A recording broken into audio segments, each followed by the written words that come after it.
down and the discipline that they bowled with, they should be very comfortable with that. Slight query from Brian Lara's tactics. Chris Gale not used. What do you make of that? Yeah, I'm surprised he hasn't been used at all. I don't know if he's carrying an injury. I don't know if his confidence is just low on the field and what it is. But I would have expected to see him bowl a little bit more, especially playing 5-seamers or bowling 5-seamers. But he wasn't used at all today to bowl, and saw one used for a couple of overs. But I don't know. Maybe he's injured. Maybe his confidence is just low, or his bowling form is not up to scratch.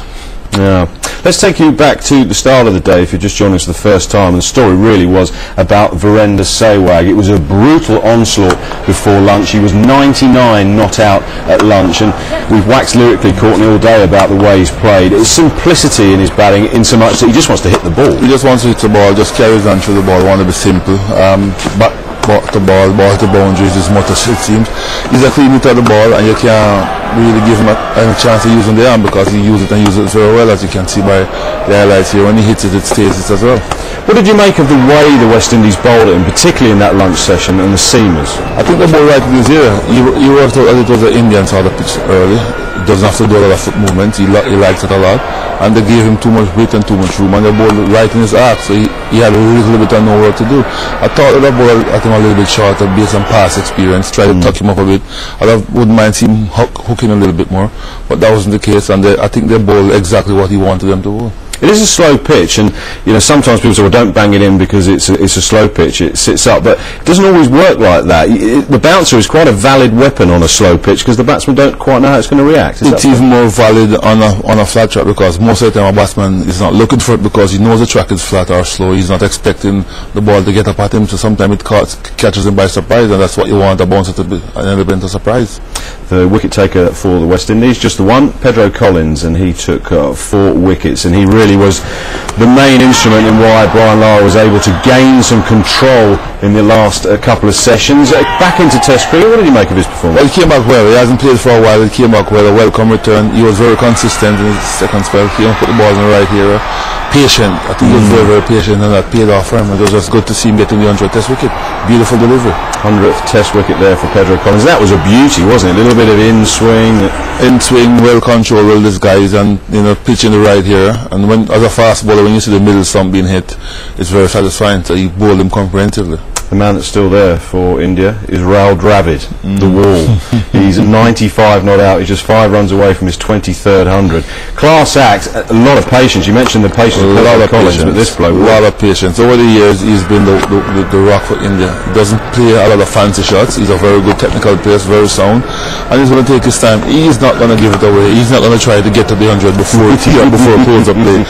He's going to bat and bat unless you get him out. He's going to try to bat for 2 days. One of the quality performers around world cricket, Dravid. What is it about him? It's the concentration with him. I mean, he's technically brilliant as well.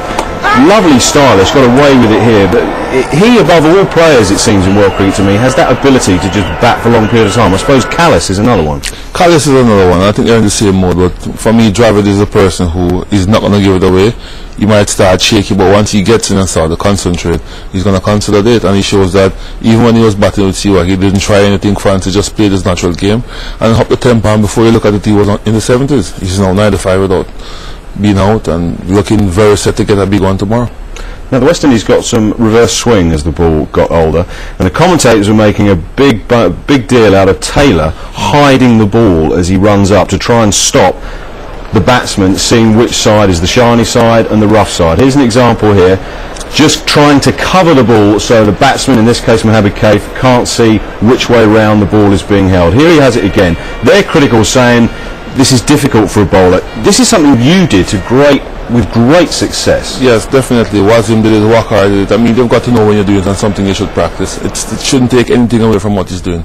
He's just falling away a little bit and pushing the ball down, and I think that was what they should be more or less speaking about.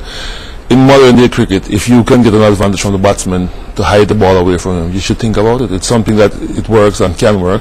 Most batsmen, they'll look at you, and if they know which way the ball is reverse swinging, once they see you have it in your hand, they're going to know how to play and know what to look for. So the element of surprise is what he's trying there, and I have nothing against it. They're saying that it's affecting his action because he's running up and rocking his shoulders that way as opposed to, I suppose, running in a straight line. But no. Does it need practice? Should it throw him off? It shouldn't throw him off, and I don't think it just threw him off there. I think he was just trying to bowl too much in swing, and he was by doing that pulling the ball in. His action was actually coming and just swinging in all the time instead of much just letting the ball do the work. Just come down, let the ball do the work. He was doing that all the time. He was trying to swing. Yeah.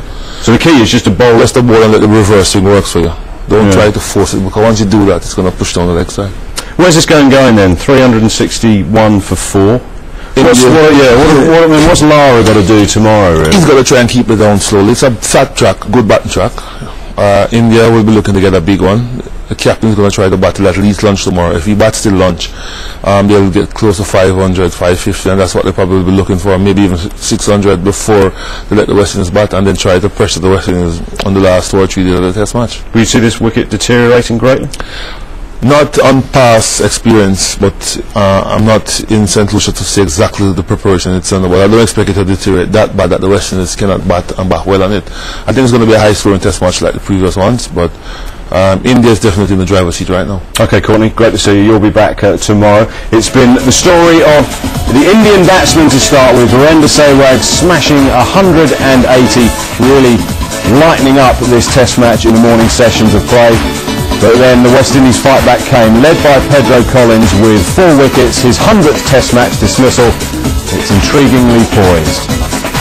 Tomorrow, Day 2 action, 3 p.m. on Sky Sports Extra, and C&G Trophy encounter from Cheltenham. Essex take on Gloucester. Bye for now.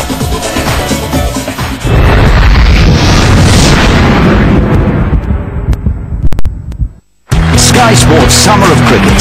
England take on Sri Lanka in a series of one-day internationals. First on Thursday, a day-night 2020 challenge. Spectacular! Then next Saturday, the first game of 5 in the NatWest series. That is amazing. Coverage in association with NatWest starts Thursday evening at 7, Sky Sports 1, also in HD. Follow England this summer, live, only on Sky Sports. One day, Jack tried Path Clear Gun, the weed killer that kills weeds and forms a protective barrier to stop new ones growing, thus giving him spare time to get to know his neighbour, and after a